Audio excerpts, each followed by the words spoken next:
Mengalahkan perempuan lah. Tak patut tadi Adil ni bersiap lah. Semua tunggu bersiap pula. Ambil kat nama pula. Ya.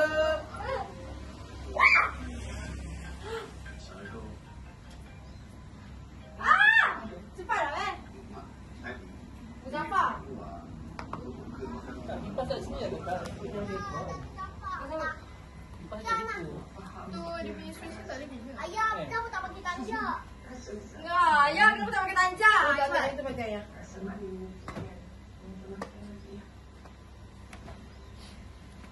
Ibu, mana yang tu?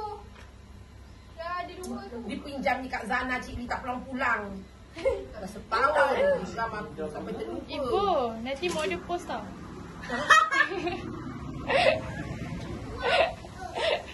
Kau jangan beri pasal mak udah. Habis dah kau menyerang aku. Tu campak je dekat anjung rumah dah. Ibu, tu kenapa anak ibu tu? Ni rantai ke gelang tu? Cikgu sini. Aku sepat kau juga. Apa dia? Dia duduk macam apa? Tak payah macam orang. Adik. Ya. Mati. Bu tengok tu dia cakap dulu. Mana yang penipu ni? Oh, tengok gambar.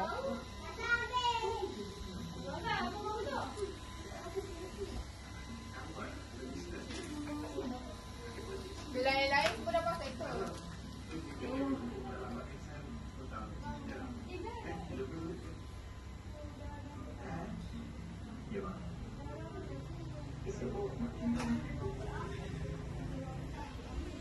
Kalau duduk tu. Ibu ambil. Dah sini. Kakak punya kena Okay betul. kan? Betul. Abang kat dalam. Kecil. Tadi kan ada betulnya. Tengok. Dah letak. Okey, 1, 2.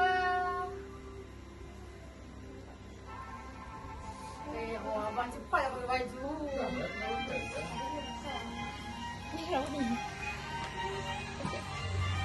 Tanda ke apa? Bu, apa Nombor ni.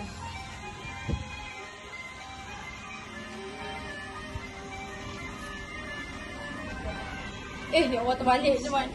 Pada orang tak. Ibu buka guna punya ibu dia.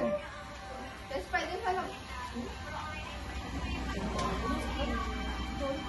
Ini yang bukan sini.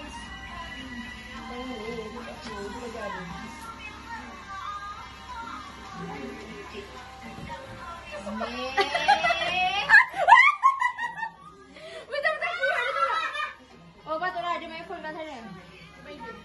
Ibu habis main game. Kamera tu. Sabar, ambil last. Ambil dah berapa cepat cakap. Dia cakap Amin nak berapa?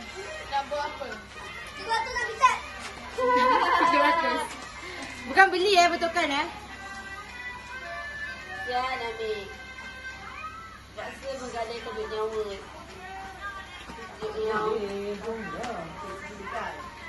Buat juga tunggu dulu tak panas cabut.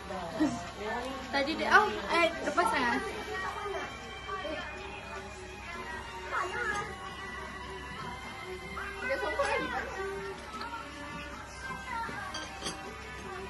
Betul kan ya? Dah stop bang. Ada lain lah. Pakai gambar tak ada. Boleh. Semua dia cerita sana dia. Ambilkan gambar ibu dengan ayah dulu. Semua dia kan kat situ. Tengah rakam. Dah, open.